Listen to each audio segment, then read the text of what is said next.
beleza? Então agora nós vamos fazer o seguinte, nós vamos formatar essa tabela de um jeito que dê para a gente trabalhar com ela. Primeira coisa que a gente vai fazer, a gente não precisa dessa informação, porque a gente tem as datas aqui que vão nos orientar a que período essas informações pertencem. Então eu vou vir aqui na coluna nome e vou remover ela, nome do arquivo. Não preciso dela. Aí ele adicionou a etapa aqui, coluna removida. Se eu precisar voltar, basta clicar aqui no xizinho, ele volta com a coluna. Mas nesse caso específico, a gente não precisa dela.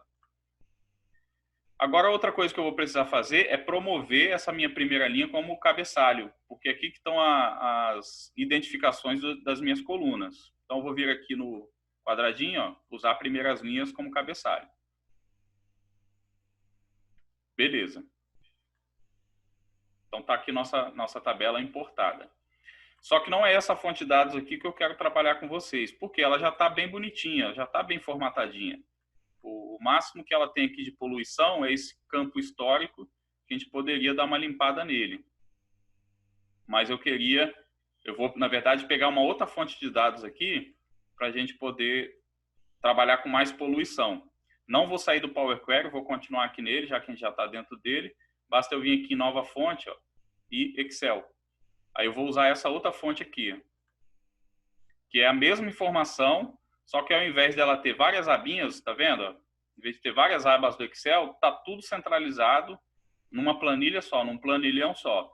E aí provavelmente esse cenário aqui também vocês vão encontrar na empresa, que é alguém que disponibiliza para vocês um arquivo TXT, um arquivo CSV, cheio de informações, muitas vezes informações desnecessárias ou incompletas ou complexas demais que a gente precisa suprimir. Então, vamos fazer um tratamento nessa base aqui. Ao invés de fazer nessa outra, vamos fazer nessa daqui.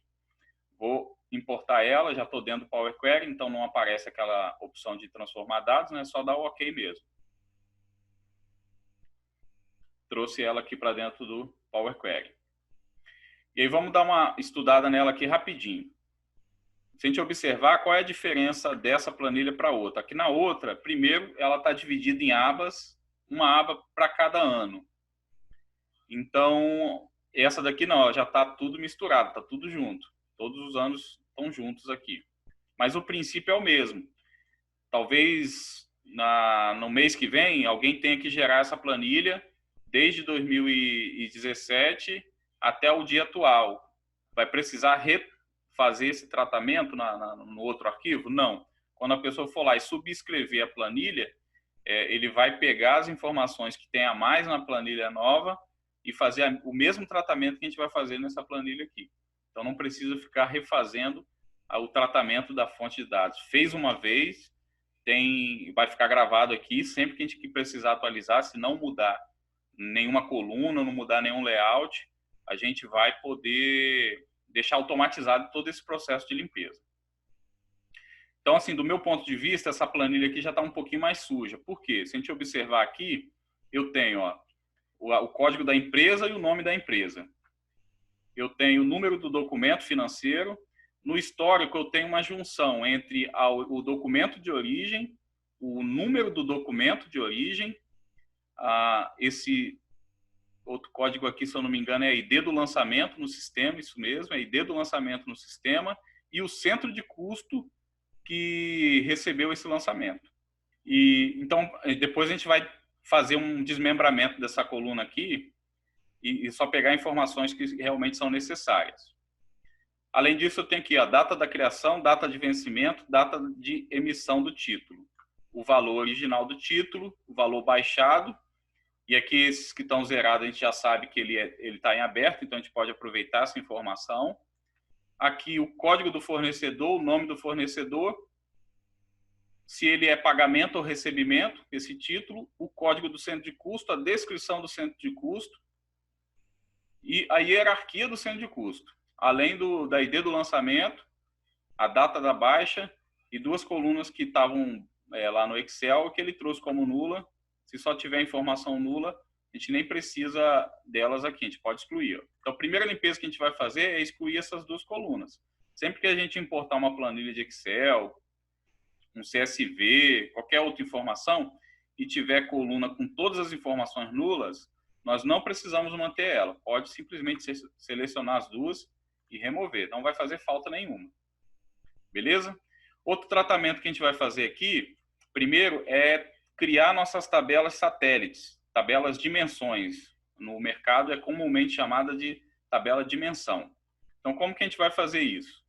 Eu vou duplicar essa minha consulta, duplico ela aqui, ó, e vou chamar a primeira coisa que eu vou extrair desse tabelão que a gente recebeu, digamos assim, do setor de TI ou de outro setor, eu vou chamar ela de D empresa, porque o D é para identificar ela como uma tabela dimensão. Então, D empresas. Vocês podem nomear da forma que quiser, mas comumente no mercado o pessoal faz sempre a referência colocando um D na frente, né, para chamar de dimensão. Então, D empresas. O que eu vou manter aqui nessa minha tabela de empresas? Só as informações da empresa. Quais são as informações que eu tenho? O código da empresa e o nome dela. Então, eu vou selecionar as duas colunas aqui, ó. Vou clicar com o botão direito e remover outras colunas. Então, uma tabela de 20 mil linhas, eu vou transformar numa tabela muito menor. Então, vou vir aqui agora em código de empresa e vou remover a duplicidade. Porque eu não preciso de vários cadastros de várias empresas duplicados. Nessa tabela dimensão, não. Ela tem que ter um registro único, porque ela vai se tornar uma chave primária. Então, vou vir aqui e remover duplicatas. Olha o que vai acontecer. Ele trouxe aqui para mim, ó, só 4 linhas. Esse errinho de nulo aqui, normalmente, no Excel, às vezes na área de dados que a gente tem ali, a gente tem um intervalo de dados, a gente não tem tabela. Então, às vezes, ocorre disso, a gente achar que o campo está vazio, mas o Excel entender que tem alguma informação ali. Então, a gente pode fazer o quê? Vir aqui no filtro e remover o nulo. Mesmo que amanhã ou depois, na hora que você for atualizar sua planilha lá, aparecer mais linhas nulas, ele já vai excluir aqui no tratamento do Power Query. Beleza? Então, tirei a minha de empresas lá da de lançamento. O que eu posso fazer aqui? Posso vir aqui na coluna de nome da empresa e remover. Por que fazer isso? Porque aí minha tabela fato, que é a minha tabela que realmente importa, a tabela de lançamentos, ela vai ficando mais leve. E o meu conjunto de dados, o meu relatório, o meu dashboard vai ficando mais otimizado, vai ficando mais leve, ocupando menos espaço. E na hora que a gente compartilhar com alguém, ele vai carregar mais rápido, a pessoa vai conseguir interagir com os objetos mais rápido, não vai ter essa dificuldade. E Anderson? Deixa eu te dizer, mesmo a base de dados estando completa aí, do jeito que está, é necessário fazer essa divisão de dimensão e fato? É melhor. É questão de performance, né? Performance e boa prática, porque muitas vezes, o que vai acontecer? Quando a gente for lá para o Power BI e começar a construir alguns objetos, você vai perceber que as informações, quando elas não estão dimensionadas, na hora de você criar uma medida, fazer um comparativo entre medidas, o Power BI vai ter dificuldade de fazer isso. Um clássico exemplo disso são as datas.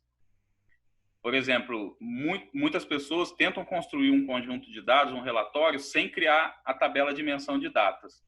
E aí, quando precisa fazer um comparativo, uma análise de períodos, não consegue, o Power BI não consegue. Na verdade, nenhuma ferramenta de BI consegue. E aí precisa ter essa tabela dimensão, no caso específico, de datas, né? E no caso aqui da empresa, é importante a gente ter, porque a gente otimiza, como você falou, a gente ganha no desempenho do relatório e organiza bem a nossa fonte de dados, nosso conjunto de dados. Fica fácil para dar manutenção, fica fácil para poder criar as nossas medidas. Quando a gente for lá para o Power BI, a gente vai conseguir entender um pouco melhor o benefício de fazer isso. É obrigatório? Não, não é. A gente poderia pegar essas informações, já ir lá para o Power BI e começar a trabalhar elas.